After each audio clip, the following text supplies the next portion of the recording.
Assalamualaikum warahmatullahi wabarakatuh. Selamat pagi dan salam sejahtera bagi kita semua. Perkenalkan, nama saya Eki Hidayat. Di sini saya akan menjelaskan korupsi lahir dari penyimpangan standar pelayanan publik. Indeks Persepsi Korupsi (IPK) Indonesia dalam 3 tahun terakhir mengalami peningkatan meski tidak signifikan. Pada tahun 2017 lalu mendapatkan nilai 37, kemudian meningkat di tahun berikutnya menjadi 38 dan tahun lalu 2019 lalu mencapai 40. Pencapaian nilai ini juga serta-merta meningkatkan peringkat negara terakhir menduduki peringkat 85 dari 180 negara. Semakin kecil peringkatnya, semakin baik persepsi korupsinya. Kenaikan skor ini salah satunya dipicu penegakan hukum yang tegas kepada pelaku suap dan korupsi. Penilaian ini dirilis oleh Transparency International Indonesia (TII) yang melakukan kajian tiap tahun.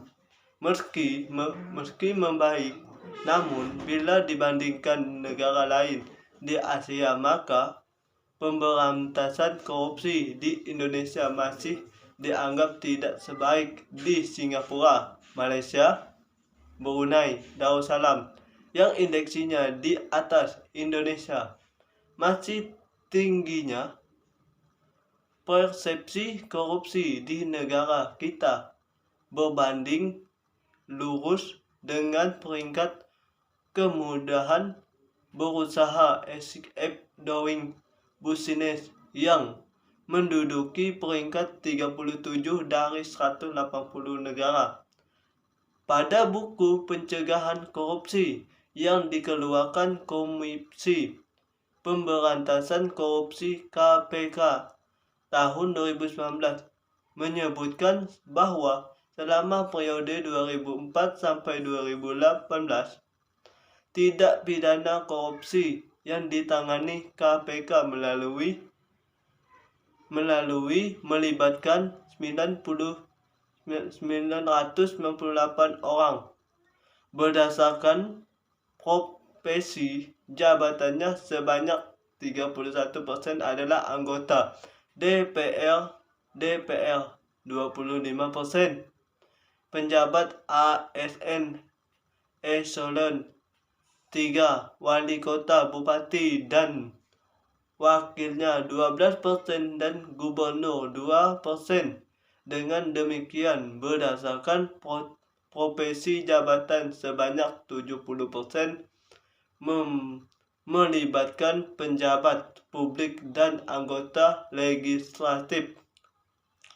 Sedangkan tindak pidana korupsi berdasarkan jenis prakarsa, dari 887 perkara, sebanyak 564 kasus penyiapan, 188 korupsi pengadaan barang dan jasa, dan sebanyak 46 kasus penyalahgunaan anggota. Tingginya kasus korupsi yang terjadi diterai karena penyimpangan pelayanan publik kepada masyarakat tanpa menerapkan standar pelayanan yang seharusnya. Jenis penyimpangan pelayanan publik yang sering terjadi adalah tidak memberikan pelayanan, penundaan perilaku, penyimpangan prosedur berpihak, penyalahgunaan wewenang, minta uang, barang, jasa, dan diskriminasi. Berdasarkan Undang-Undang 25 tahun 2009 tentang pelayanan publik, standar pelayanan sebagai tolak ukur yang dipergunakan sebagai pedoman penyelenggaraan pelayanan dan acuan penilaian kualitas pelayanan sebagai kewajiban dan janji penyelenggaraan kepada masyarakat dalam rangka pelayanan yang berkualitas, cepat, mudah, terjangkau, dan teratur. Mungkin hanya ini yang dapat saya sampaikan. Kurang dan lebihnya saya mohon maaf. Wabillahi taufiq wal hidayah. Wassalamualaikum warahmatullahi wabarakatuh.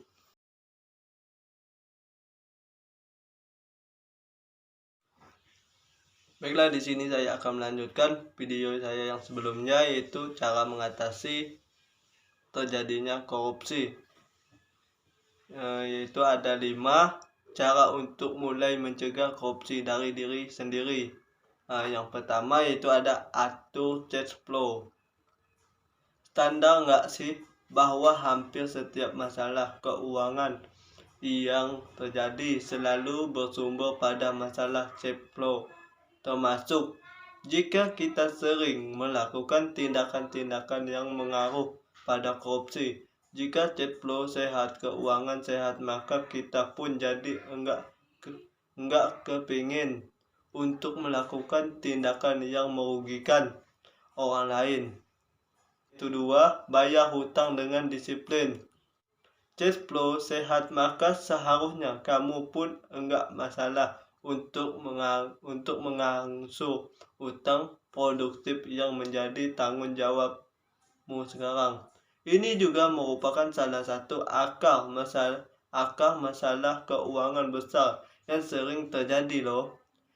Banyak banget ternyata karyawan yang terlihat utang, mulai dari utang panci, utang beli gawai terbaru dan tercanggih, utang KPR, utang kendaraan motor, utang kartu kredit, hingga utang liburan.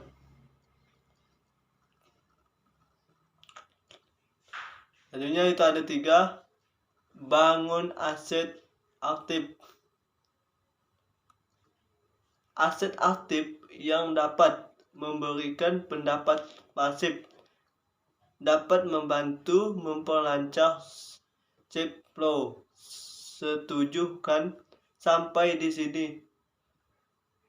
So, jika memang sudah mampu, coba bangun aset aktif kita sendiri, karena hal ini juga bisa menjadi satu tindakan untuk mencegah korupsi diri kita sendiri. Selanjutnya yaitu 4, fokus pada pekerjaan dan tanggung jawab kita. Fokuslah pada hal-hal yang menjadi tanggung jawab kita. Selesaikan dengan baik dan sesuai kesepakatan atau aturan yang ada.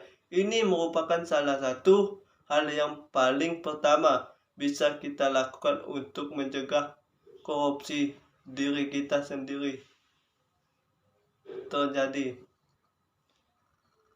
Selalu ingat bahwa penyelewengan, wewenang, dan tanggung jawab sekecil apapun bisa jadi bibit tindakan korupsi di kemudian hari yang kemudian bisa menyeludupi diri kita sendiri. Selanjutnya itu 5, miliki gaya hidup yang sesuai kemampuan. Penting nih, jangan terlalu banyak membandingkan diri dengan orang lain. Orang lain usia 20-an kok sudah jadi CEO, sudah jadi rektor, sudah berprestasi. Ini itu, sedangkan diri sendiri apa kabar? Jangan pernah berpikir serta itu ya. Ingat bahwa Barack Obama mulai jadi presiden di usia 40-an dan di usia 70-an. Masing-masing orang punya timeline sendiri-sendiri. Setiap orang menjalani kehidupan yang perjuangannya enggak sama, jadi enggak bisa dibandingkan. Banyak gaya, sesuai saja dengan kemampuan kita.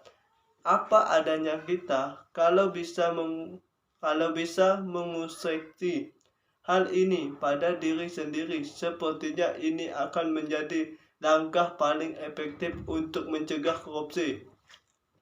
Mungkin hanya ini yang dapat saya sampaikan untuk mencegahnya terjadinya korupsi. Jika ada kesalahan dan kekurangan, saya pribadi mohon maaf dan saya akhiri. Wabillahi taufiq wal hidayah. Wassalamualaikum warahmatullahi wabarakatuh.